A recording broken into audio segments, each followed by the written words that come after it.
Hi everybody, welcome to DayZ, and in this video I'm going to show you how you can spawn weapons in with attachments, how you can spawn vehicles in with all the bits on them, and how you can spawn stuff in without any damage.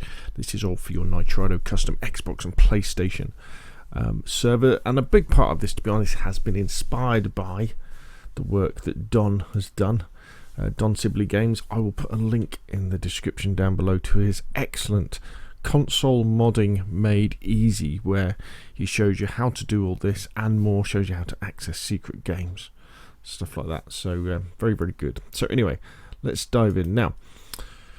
What we're going to do is let's just stop our server first. I tell you what, I'll just give you what I found actually as we delve more and more into modding on the Xbox and PlayStation servers is often lots of these mods work best on a server that isn't live. In other words, one that doesn't have people running around on, because quite often to make these mods take effect, to make these adjustments take effect, you have to reinstall the server with different XML files, which they do stay around.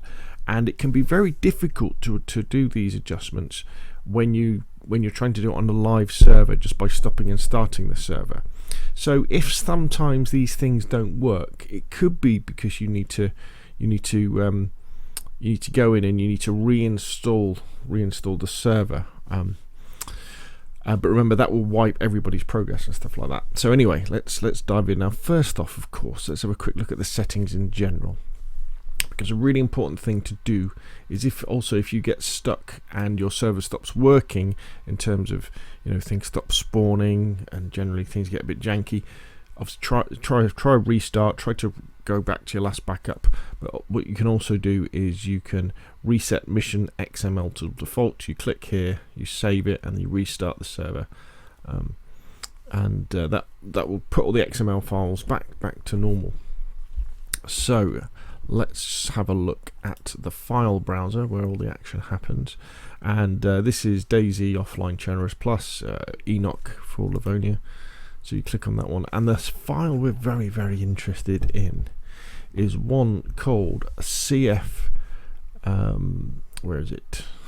Because it's CFG spawnable types down here .xml. You can try and edit it on the fly in the Nitrado browser, or you can download it and then you can edit it using something like, and I got this idea from Don as well. You can use this program here. This is File Note++, I think, called something like that. And it is, sorry, Notepad++, and it kind of color codes everything, so it's a lot easier to see what you're doing. But anyway, back to here. So what we'll do is we'll just go in and I'll just kind of show it to you. So if we go into spawnable types.xml, and straight away you'll see at the top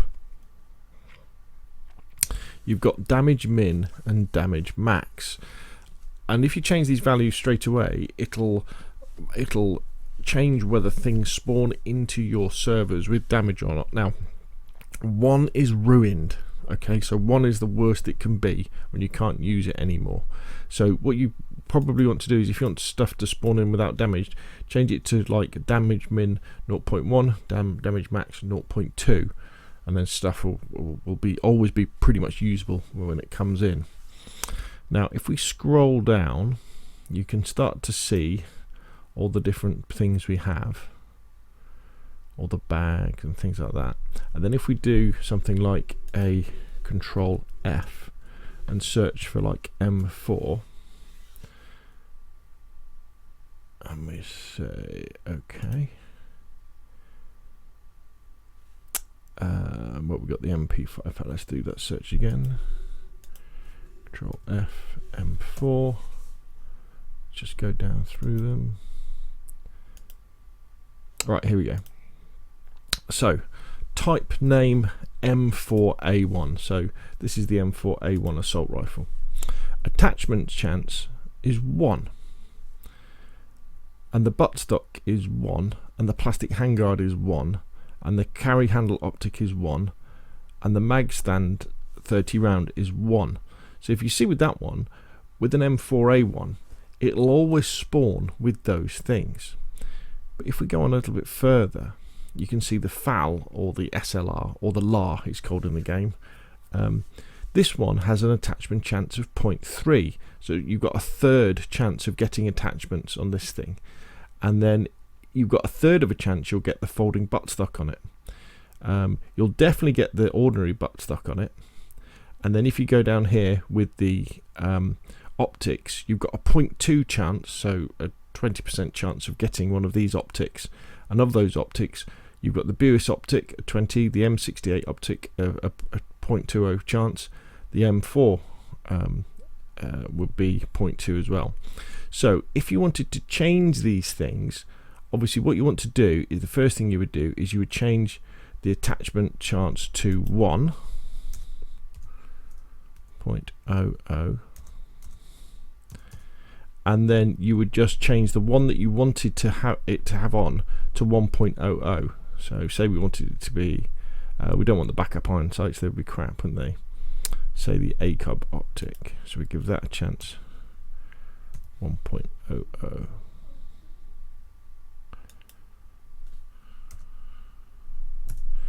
And I would then get rid of all them. And then whenever you get a FAL, it'll always have an ACOG optic. And then basically you can use that Control F trick to go through and think about all the things that you want to have attachments on. So another classic one is the cars, isn't it? So if we do Control F and we search for sedan, so straight away we get to the first sedan. So type name civilian sedan. So attachment chance first 1 of getting one of the wheels. So you've got a 0.8 chance of getting that wheel. So if you wanted the sedan to spawn in with all its wheels, you would change all these values like this. Ooh. So you change all the wheels to 1.0. You change the spark plug to 1.0. You change the car battery to 1.0. If you want all the bits on it, like the driver's side doors, change all those to 1.0 as well. And then what will happen is, when one of these spawns in, it will spawn in with all the stuff. Now that's a very important point, when it spawns in. Because one of the problems you have when you're changing things in DayZ is that cars hang around for a very, very long time. And so if the server's already set up and it's got cars on it, just because you change these values doesn't mean the next time you spawn into the game, all the Olgas, which is the civilian sedan, are going to end up with all their bits on them. Because the ones that are there that haven't got their bits on them are going to stay. At the moment, there isn't an easy way of just getting rid of things on Xbox and PlayStation servers. What you have to do is you save all your settings, and then download all the XML files that you've got, and then you reinstall the server. But the problem with that is that then gets rid of everybody's progress who's been working on the server. All their characters disappear. And then generally what happened, your XML files are still there, your adjusted ones, and so when you spawn in, the changes can then take place, because the central loot economy is then spawning in all of these items at once, and then you'll have all the good stuff. So just bear that in mind. I mean, you can just make the changes and then just wait, and eventually these things will start to spawn in as people move cars and they destroy them and all that sort of stuff. Now, another thing I'd mention before I go is the fact that when we're editing XML files, it is a good idea to download them and edit them in something like Notepad++. Again, thanks to Don for this idea, because the syntax is very, very important when you're doing these things. And if you accidentally delete an exclamation mark or an arrow or spell something wrong, it can kind of break what happens, and often you end up with, I don't know what the real name is, but I would call it a cascading error, where you might make a mistake, say up here, but it doesn't really come into effect until down here, and that can make it really difficult to track down problems and figure out what went wrong. And then often in this case you've just got to roll back to your last backup, or you've got to kind of you've got to redo those XML files to get back to the beginning anyway. So hopefully that's helped you out. So what we covered in this video, we've covered how to make things spawn in, basically without any damage, and how to have weapons spawn in with attachments, and how to have cars spawn in with all their bits on them as well. Now, sorry, I've just got to mention about cars as well. Although they spawn in with all their bits on them, they haven't got any fuel in and they haven't got any water in. I will do a video actually fairly soon that shows you how to put stuff in the boot, but I tell you what, if you just watch Don's video down below, he shows you how to do it and explains everything in a very succinct and simple manner. Anyway, that's enough for me. If you found the video useful, hit like. If you want to see more of the same, press subscribe. Thank you very much, and I'll see you again soon.